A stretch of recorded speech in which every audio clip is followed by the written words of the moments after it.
Hey yo, it's your boy Monster Man Rocco. It's your boy Swagger Rock. This is Snack the Ripper. And you rap for those who don't know. This is Master Ace. You are now rocking with the best. Breaking Records Radio. Breaking Records, man. Breaking Records Radio. Breaking Records Radio. Breaking Records. Breaking Records. Breaking Records Radio. Let's go. Breaking Records Radio. Press 5-9. Breaking Records Radio. Breaking Records, man. Radio is like the place to be. I don't fuck strange music, dude. Yeah, and actually, that's why Necro. Go ahead. Sorry. I wanted to ask because you mentioned early on finding a lot of Russian records. Just people would throw out in the projects and stuff and collecting them. And I was kind of curious. Is that kind of what initially, when you started sampling? Is that kind of something that really kind of, because you've always had a very original sound. So I was curious if, some of those old Russian records and stuff kind of was the blueprint or like the foundation to kind of the sound that ended up becoming the Necro sound. Well, I was looking for evil shit from jump because I had already been in a death metal band and I had already been playing riffs. So I would write evil riffs. I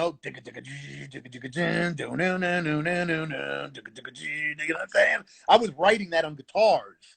So it started amazing me to try to find that kind of shit on actual records from jazz dudes and soul dudes, and it would be like interesting to hear something from 1972. You know what I'm saying? And it was all fucked, like ill sounding. It was almost like showing respect to people that were doing evil or dark or intriguing musicianship way before I was born.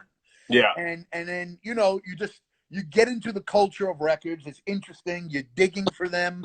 You're discovering cool breaks, and then, you're adding them with drums, and it's like this whole fucking, like, it became like arts and crafts of music almost, you know what I'm saying? And it just felt good. Not only do you get a good feeling looking for the records, you get a good feeling making the records, then you get another good feeling playing them for people and seeing the people around you go, oh shit. It was almost like this endorphin you get on all different levels. Almost better than sex, because when you're with a chick, you're getting the one nut or whatever, and it's cool.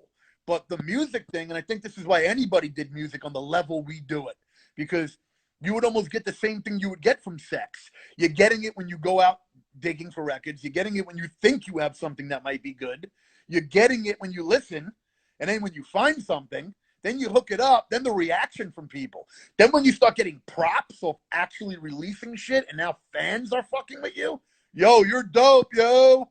Like, you're getting hit off with endorphins, like, fucking from every angle of doing the music shit. It's crazy. Yeah. You know what I mean? More than you even get from fucking a bitch. Yeah. That's why a lot of people probably agree with me and feel like music would be their first wife. Yeah. You might fuck with a lot of chicks, but music never kind of let you down. Yeah, exactly. You can deal with females, and they might front on you here and there because you don't got money. And you know what I'm saying? Like, the ones you might want might front on you because you're not this or that. But the music never fronted on you. And if you made it good, you got crazy respect and you felt really good from it. You know what I'm saying? And then people you would around you would get pleasure from it. Everyone's getting pleasure from it. So, that's where it kind of started. You know what I mean? And then Russian records were an example of one thing. I don't know if it was the first thing I've ever fucked with, but it was in that time frame. You know what I mean? I just use that as a mention.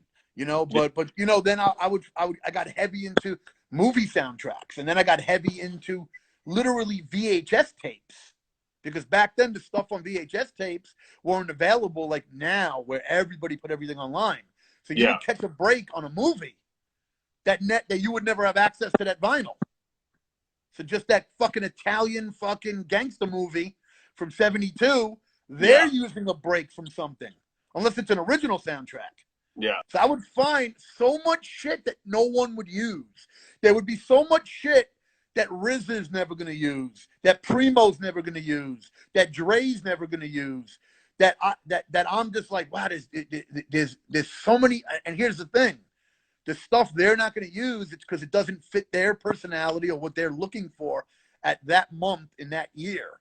Yeah. Where I might be looking for something that is butcher knife. The equivalent of a butcher knife.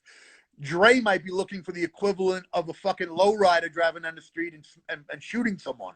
That's what he's thinking at that moment.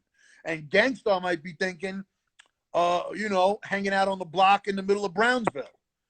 I might be thinking about what I'm thinking about. Oh, I just got into beef and just came back from downtown court in downtown Brooklyn because I got into a beef at Flatbush Junction, and this is my life. What musically is going to match what I'm going through right now? And I'm going to look for those kind of samples. And then Havoc is going to look for his dark shit that he's growing up in Queensbridge. Then you got a dude like Q-Tip, who you a lot of times he uses a lot of what I would call kind of xylophone beats, vibes beats with those instruments. Yeah. Because maybe he's feeling less angry, but he's still feeling flavor, and he's still feeling musicianship, and he's still in the hood, but he's not in the aggressive part. So he's going to look for different spectrums of music. And a lot of times the native tongue sound was a little bit less evil. Yeah. You know what I'm saying? And so depending on how you grow up, it's going to depend on the music you fuck with. You know what I mean? And I grew up with a lot of abuse, people trying to put me down, me having to show improve, me getting violent. You know what I'm saying? Me fucking dealing with a lot of violence, evil father. You know, and so my therapeutic release was going to be evil shit, darker shit. That made me feel good. Yeah.